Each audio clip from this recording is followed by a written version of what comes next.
Welcome to the Queer Spirit Podcast. I'm your host, Nick Venegoni. Here we have conversations with artists, healers, and activists who enliven the LGBTQ communities and who empower our queer spirits to flourish. My guest today is Ragin. Ron is a writer, singer, and composer who makes interdisciplinary performance work that integrates sound, text, and movement. His creative practice incorporates music of the African Diaspora, embodied ancestral memory, improvisational creative processes, liberation aesthetics, and the development and maintenance of spiritual technologies. His artistic work centers around the role of sound and the unamplified human voice in particular in transforming our environment, ourselves, and each other. Today, Ron shares with us about the power of collective singing and his work using sound and voice to help others connect to themselves and each other. He shares about his work on the Spiritual Technologies Project, which seeks to generate, document, and transmit performative practices that unify and transform individuals and groups. To learn more about his work and projects, visit ronragin.com. That's RONRAGIN.com. Hi, Ron. Welcome to the show. Hi, Nick. Thanks for being here.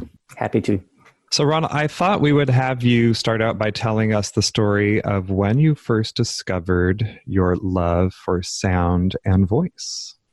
That's interesting. I don't know if there's one story. I feel at least inherited a mythology about my early singing days. Nothing about like coming out of the womb singing or anything of that sort. But there is a story, and you know, sometimes with memory or with stories, like if you're told something enough, it becomes a memory and you're not sure if it's actually yours, but it's so emblazoned in your mind. So I have one of those. And that is sometime in the early 1980s, mid 1980s, I was really into Sade apparently as a 4-year-old, I suppose. And the story goes that I was in the backseat of my parents' Volvo, and it was Smooth Operator on the radio.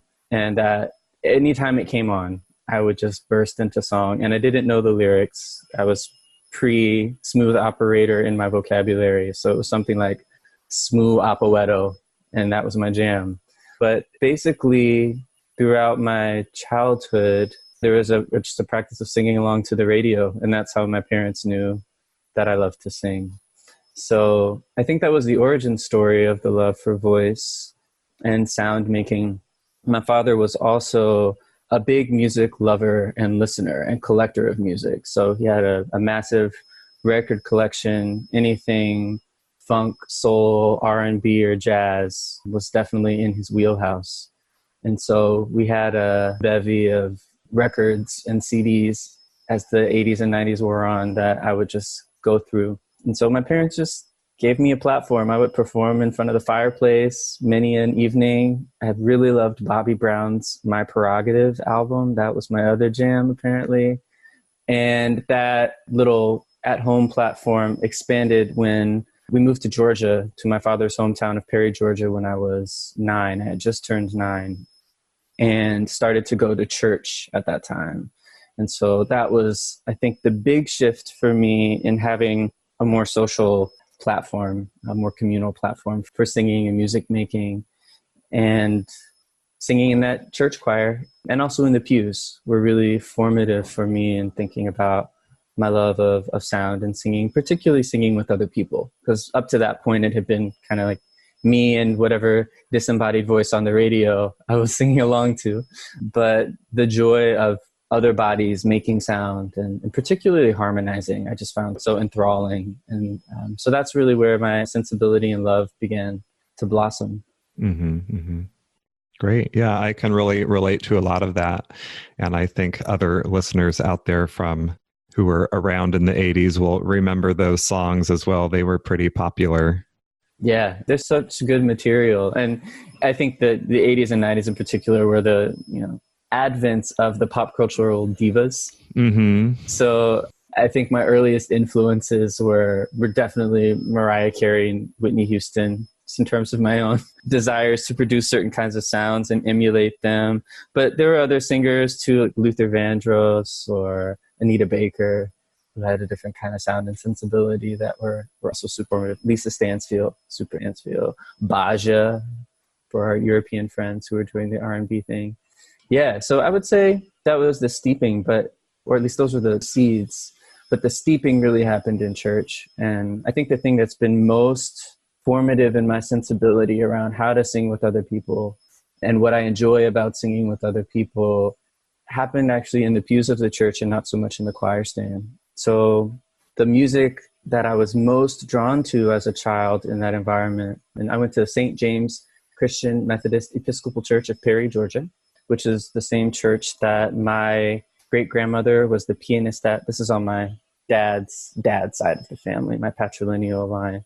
That church was I would say like a pretty old school Black Methodist church in many ways. One of the ways that showed up, though, is that we still had a practice stewarded by a few people in our congregation, a few elders in particular, of lining hymns, which is actually more associated with Baptist churches, but was conducted in our church when someone felt called. And that form of singing, which in my understanding developed out of the truth of Black people being disallowed to read, outlawed from reading, and it was actually, I think, a Scots-Irish form, perhaps, of congregational singing that basically created a form, a structure for folks who are not literate to sing together out of a hymnal. So Black folks, not being allowed to know how to read during enslavement or being taught musical notation had these conventions that were then developed and were, I think, sort of elaborated upon with this Africanist musical sensibility to sing together. And so the sounds that get produced in this music I've never felt anything like it. I think the closest would be, like oming in a yoga session or other sorts of drone-like qualities of creating sound with the voices of many people together. But there's something very peculiar and particular about the harmonics and the desires of the lined hymn or the metered hymn practice that are just transporting. They sound ancient and they sound wise, and many people think they sound sad. I think they sound deeply powerful alongside that sadness, perhaps. And I would always be so enthralled as a 9 or 10-year-old hearing the desire. I think the notion is that most of the singing happens in unison during those lined hymns. And there's this way in which that's a very imperfect process, and everyone's sort of following the leader as they've intoned whatever the line is of the hymn that we're going to begin with. And then there's sort of this very durational sort of call and response. I particularly like the long meter where everything's drawn out and you basically sing every syllable until you have to breathe again. And it creates this just magical waves of sound washing over you as all these dissonances and harmonies sort of emerge from people shifting at different times and in different places. So there's something about this notion of singing the same thing differently or singing the same song differently, doing it in a totally different way that somehow also makes so much sense. And that also creates space for any voice, regardless of its virtuosity, regardless of its ability to sing a specific pitch, that the form itself invites a level of participation that's very democratic, perhaps is an adjective that could describe it. There's a place for everyone. And that, in fact, everyone's contribution is absolutely necessary to get the vibration going. And that form was incorporated in Baptist order of service, usually during the devotional, which happens at the beginning as people are entering the sacred space, as one of our interviewees for the Spiritual Technologies Project described that. And it's a time to go deeply inside yourself with other people, to release whatever needs to be released so that as the order of service continues to unfold, you can receive. One of my friend, teacher, mentor, sages, Sharon Bridgeforth, who's a phenomenal writer for performance and just human, or mermaid, as they like to be called, was talking about this notion that there's a practice, a cycle of holding, releasing, and receiving that we experience as humans. And so the practice of lining a hymn, of singing those kinds of songs together, is that release moment, so that in the message that comes from the pulpit or however it's being transmitted, one can receive that. and take it with them the rest of the week, the oppressive, structurally oppressive, racist week. And so it's that level of need, that urgency, that desire to be transformed, to transmute some stuff, to process it collectively so that you can go on about your week or do what you need to do or just feel yourself. That I think informs so much of how I like to be with people in song today. So we've already sort of started talking about your spiritual technologies project without introducing it. So I wonder if you could maybe rewind a little bit and share with the listeners what the Spiritual Technologies Project is and how it came to be. Yeah, Spiritual Technologies Project is a collaboration between me and two dear friends and other artists, T. Carlos Roberts and Michaela Leslie Rule.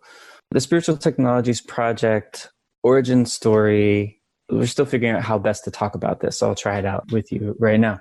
But the idea is we're interested in collective ways that people come together to transform themselves and each other and the environments in which they are gathering. And the idea is we're really interested in embodied practices that have that kind of impact. But the spiritual part, when we talk about, we mean that which is greater than we as humans are. So it's not connected to any specific religious practice. It's not cordoned off in any specific way of understanding spirituality that's exclusive. We want to be very inclusive in thinking about what spirituality and spiritual could mean. But when we think of that, we're thinking about things that could be deemed metaphysical. We're thinking about the oneness. We're thinking about the ways that we connect to that which is beyond our ego or our individuated selves, and troubling that notion that there even is such a thing, or finding ways to transcend that. So spiritual is a pretty big umbrella. And similarly, technology, as we think about it, is either pretty basic or pretty big, but we think of technology as any tool that can be used in a repeatable fashion to achieve a specific outcome. So we often nowadays think about technology in its purely like electronic, computer-based, machine-based forms. App-based forms, software-based forms dominate our discourses around what technology is. And when we think about technology, we're thinking about any tool, and we're thinking particularly about repertoires and things that we can carry in our bodies. So songs become technologies.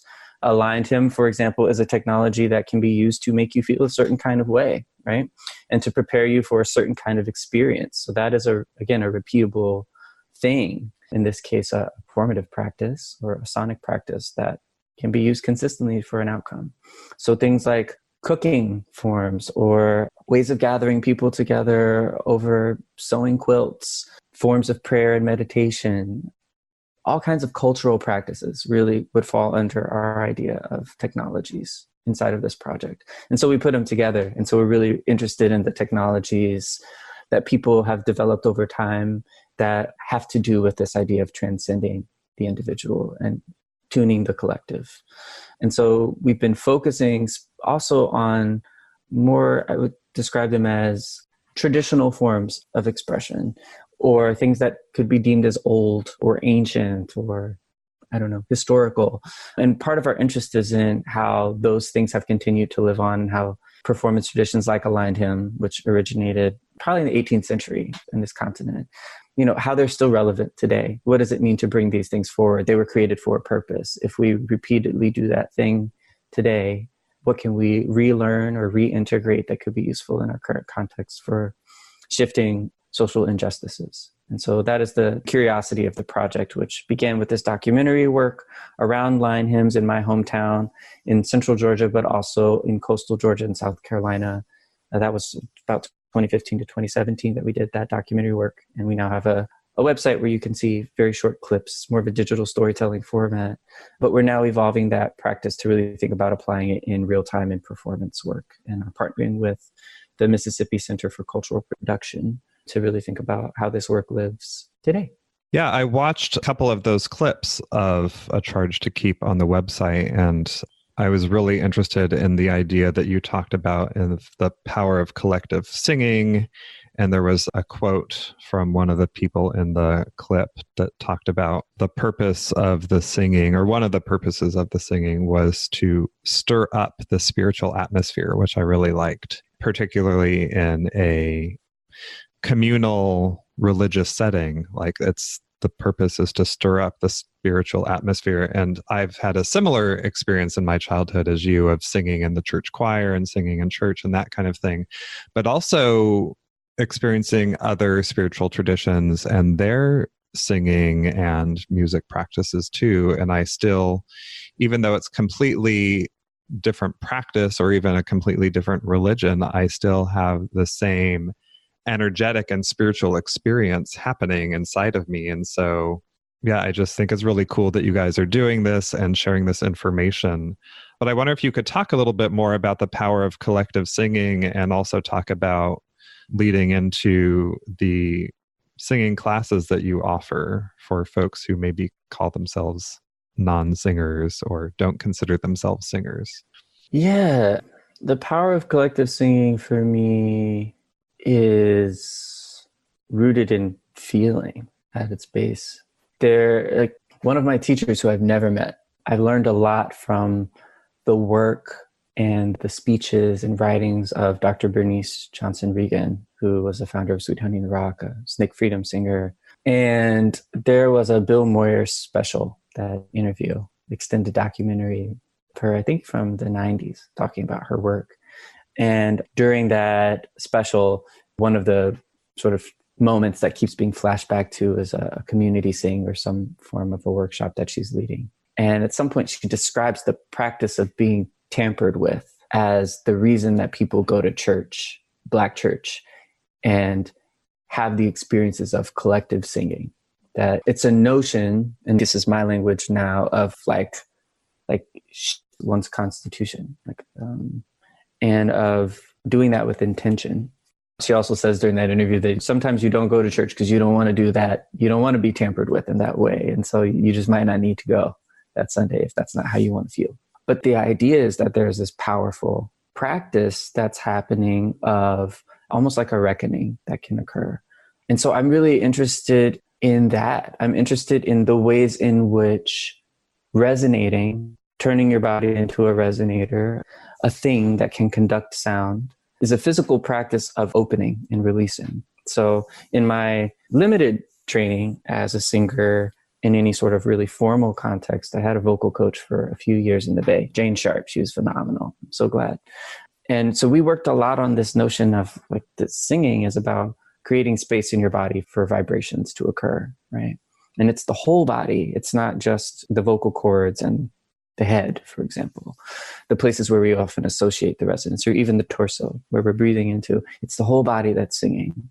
And so I'm really interested in what is possible after we've sung and when we are singing. I think we are different beings in the practice of singing and in the aftermath of it. And so what I'm interested in like spaces of organizing or spaces of political work is really the return to singing as an important component of how we are together in struggle, in our work. And there are so many teachers, particularly in the community of Alternate Roots, which is a network of artists and activists working in the South, who are committed to undoing all oppressions everywhere, and has been a training ground for me and for many folks who are doing work, particularly in the South, that integrates culture and justice and liberation. So singing is a constant practice there. And I think we know that, particularly in a Southern context, I think also in many contexts where people have been oppressed, that, culture is a sustaining mechanism, and that singing or making things together in real time is an important part of how people sustain themselves.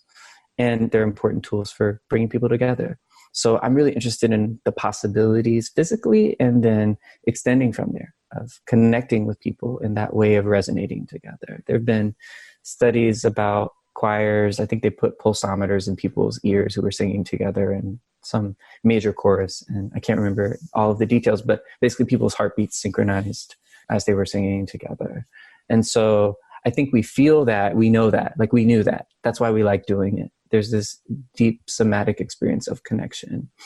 And so I found in my work that hasn't even necessarily been artistically focused, that singing has become a way of bringing people together, sometimes for difficult conversations, sometimes for organizing, sometimes just to be in a room. I actually went to the Rockwood Leadership Institute retreat, one of their retreats back in, I think it was 2013. And I was there as a participant, And this was a turning point for me. And the facilitators said, "Oh, Ron, we know that you sing, you like to sing with people. Would you be interested in leading us in some sort of a singing exercise together?" And so I said, absolutely. If people are interested, I'd love to do that. And we ended up doing it every day during this week-long thing because people enjoyed it so much. And that was really beautiful to help hold that space. And these were not people who liked to sing with other people, mind you. So we didn't start out by singing together. We started out by breathing and exhaling and making lots of silly sounds. But just the practice of having your voice heard intonating anything, I found was really cathartic and healing for people in that space. So by the end of the week, we got to singing in harmony with each other, singing songs. And multiple people came up to me on the last day, and no hubris intended in sharing this, but they said this was the best part of the retreat, was singing. This was very healing for me. I haven't sung since I was a kid. And so talking to folks about that and just witnessing it, and also in subsequent moments now where I have facilitated singing circles of folks who aren't all singers, is that most people, at least in this US context, I find at some point, probably in their early childhood, were shamed for singing. Somebody told them they weren't good at it. Someone told them they were doing it too loudly. Somebody told them they should stop. They didn't want to hear it. It's a really common wound. And I think also this reflection of like capitalism and this idea that everything needs to be valued in a way that you could sell, right? So if you're not get a record deal, you shouldn't sing at all, is some text to a lot of that judgment. And the other side of that is that singing with other people and just with yourself, but particularly with other people, is a very joyful thing. It feels good. If you remove the judgment, it's really wonderful. And I think people who have had the experience of doing that at some point and then who haven't done it in a long time, particularly if they've been discouraged by usually an adult, usually someone who they love or care about their opinion, is a really deep thing. And so I found that in this work now, particularly with my collaborator, Rebecca Massa, and some work we were doing called the Freedom Chamber in New Orleans, where we were facilitating singing circles for formerly incarcerated folks in the city, that it's really profound to do this. And I think going back to the congregational singing sensibility that I developed as a child, part of the thing that makes the work in the room is by having the right kind of music.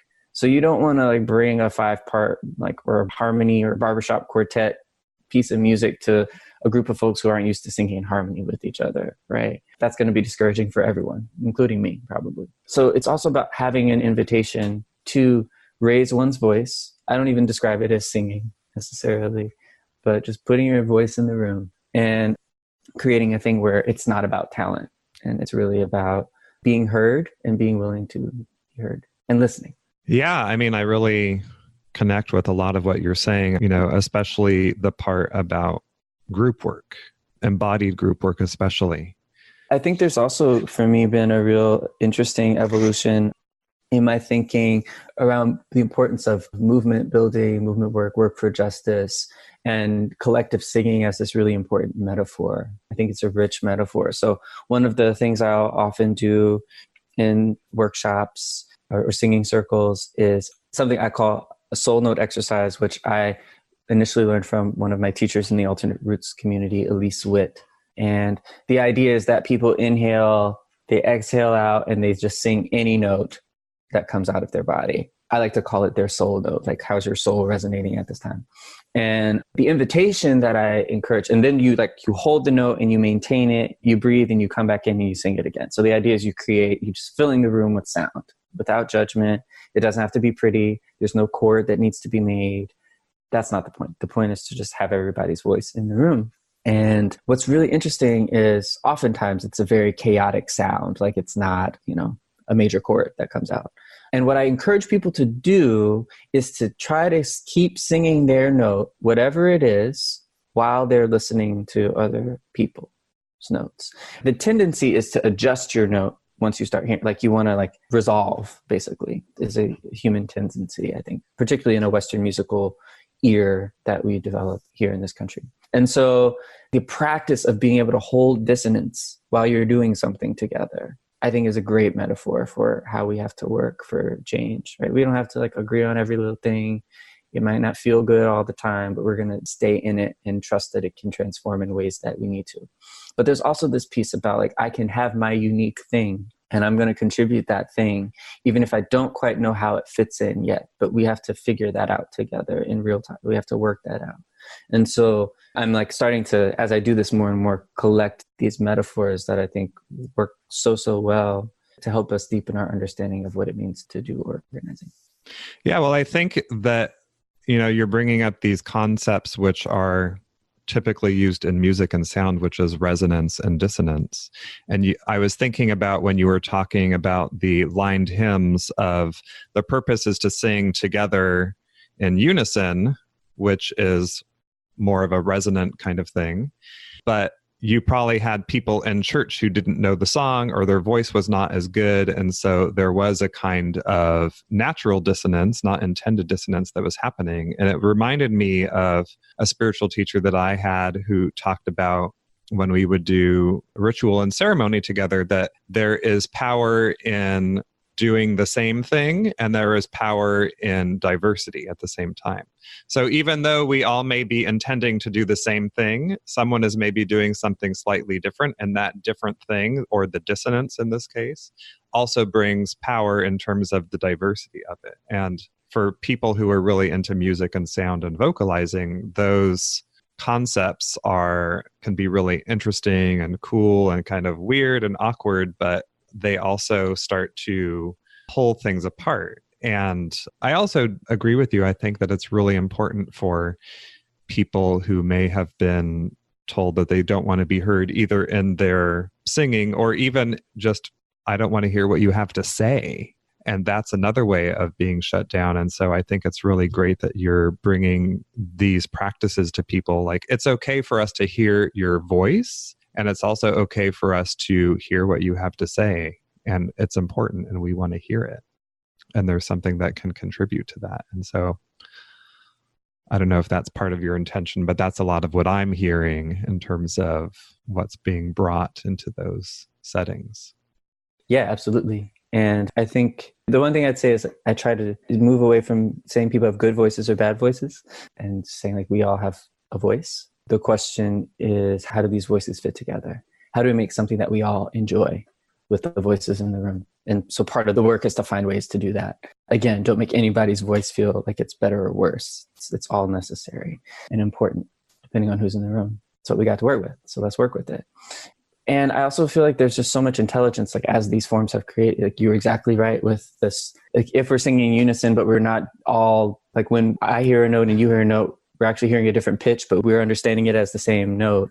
That's dope to me. I love that. And I also love that there are ways to have that dissonance not be discouraged and invited. That's what makes it so cool. That's actually what makes the feeling of being in a room where people are lining a hymn so amazing, are those moments where there's a lot of dissonance. Because if you've ever like stood across from someone, this is getting a little technical, but you sing in a second interval, like a major scale, one interval apart, whole step, it's like it tickles because the vibrations are so intense and they're beating up against each other.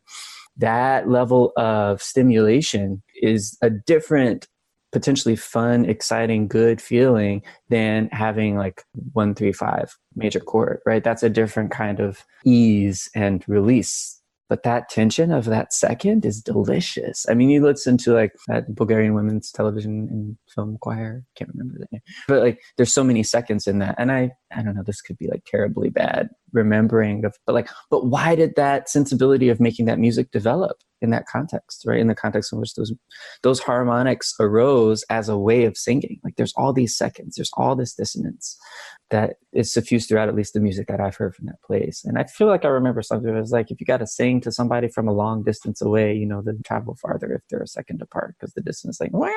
The waves are like way more intensively moving. But well, whether that's the case, but I think there's a sensibility underlying all of these kinds of understandings. And again, technologies, right? There's a reason that there's dissonance in these songs. And so I'm really interested in those questions. And also how we develop new sensibilities, drawing upon what we know ancestrally and what's been handed down. Yeah, the other thing I was just going to say about the importance of this work that you're bringing to the world is that generally the people who have been silenced for their voice or their words or anything have been the people who have been oppressed and the people who have been put down. And those are the people who, the queer people and POC people today in our country, they're the ones who are really needing this healing work. So again, I think it's really great you're bringing this in. So shifting gears a little bit, I wanted to make some time for you to talk about your solo project that is coming up. And if you want to share a little about that. Yeah, it all fits into this conversation about healing in a way. I'm working on my first solo performance piece. I've tended to do all ensemble-based work, a lot of devised work in the recent past, which has all been really great. And for multiple reasons, I've just wanted to do a solo show. I think it's going to help me grow as a performer, whether I choose to keep doing this or not, being on stage alone. So it's a challenge to myself to inhabit that space. I think the last time I was alone on stage holding it down was when I was doing spoken word in college and a little bit after college. So it's been a while. And so there's probably some healing in there for me too. Like, why don't I like to be the center of attention is an interesting question that I'm sitting with as I make this piece.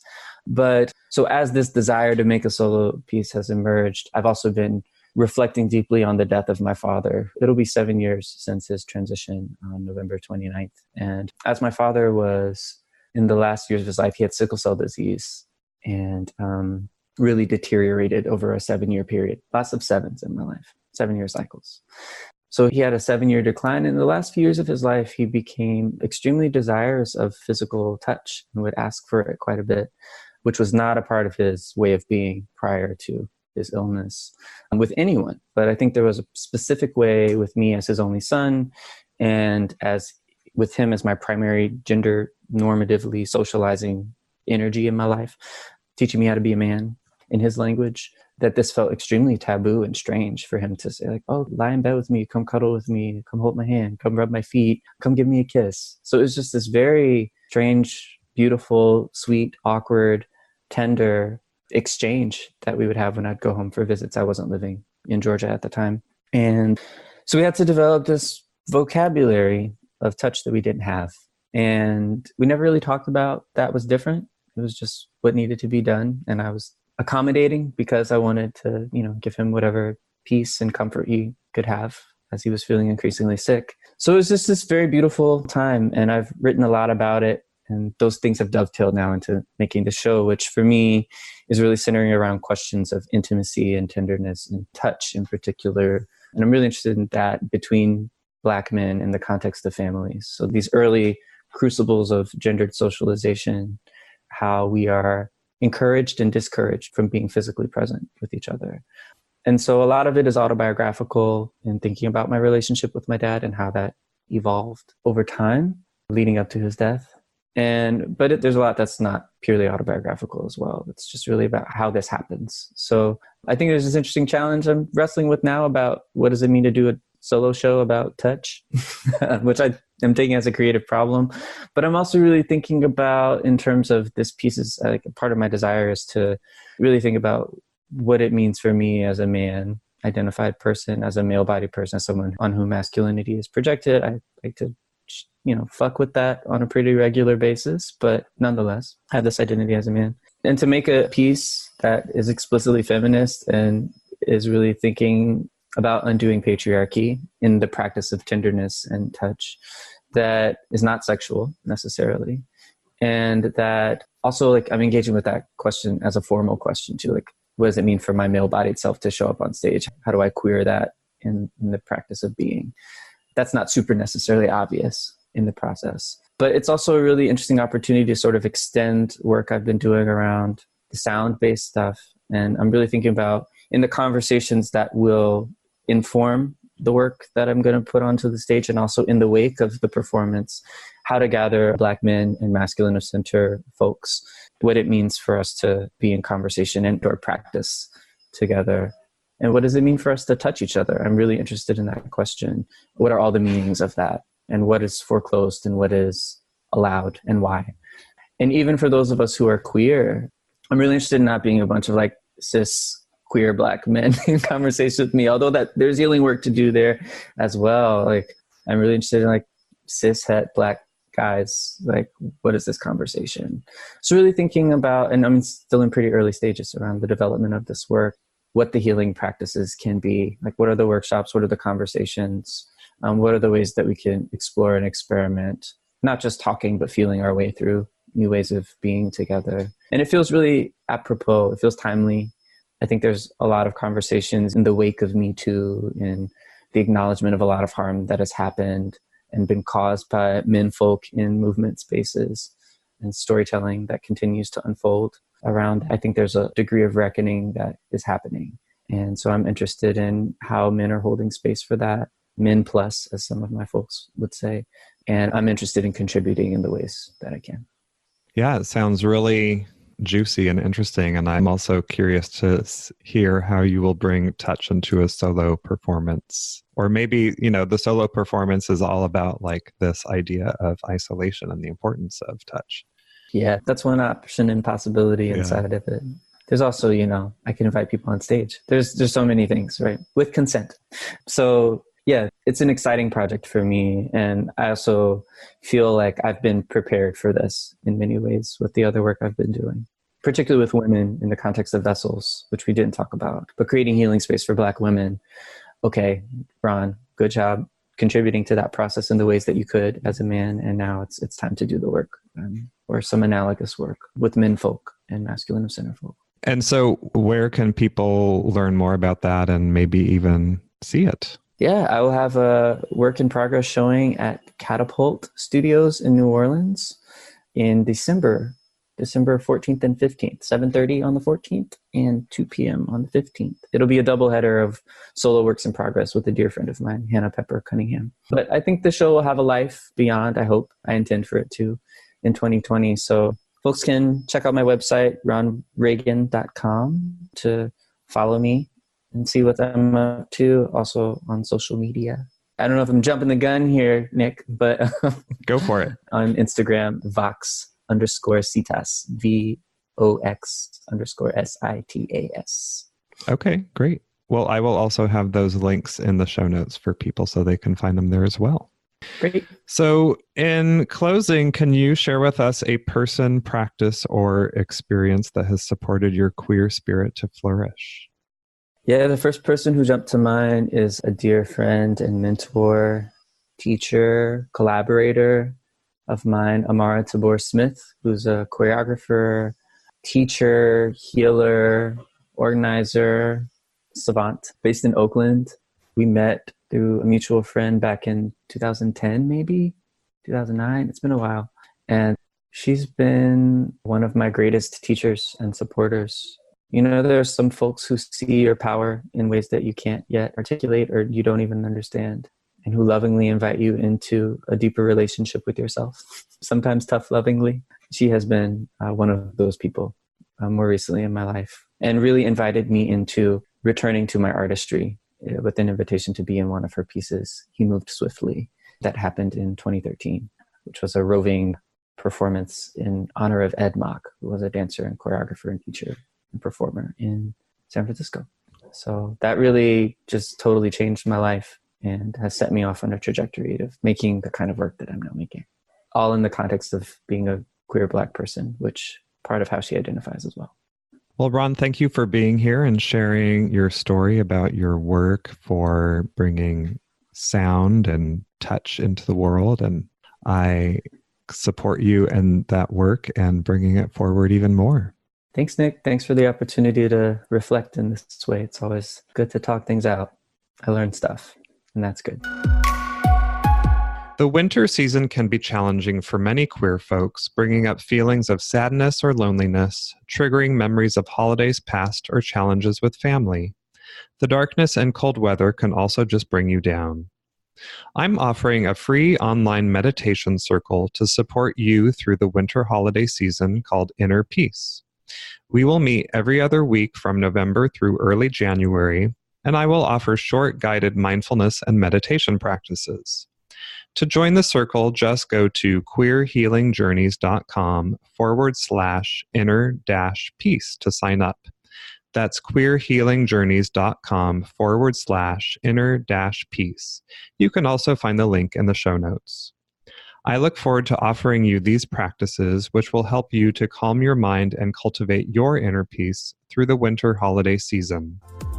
To find the resources we discussed today, find the show notes at thequeerspirit.com. And if you enjoyed the show, remember to subscribe, rate, and review on iTunes.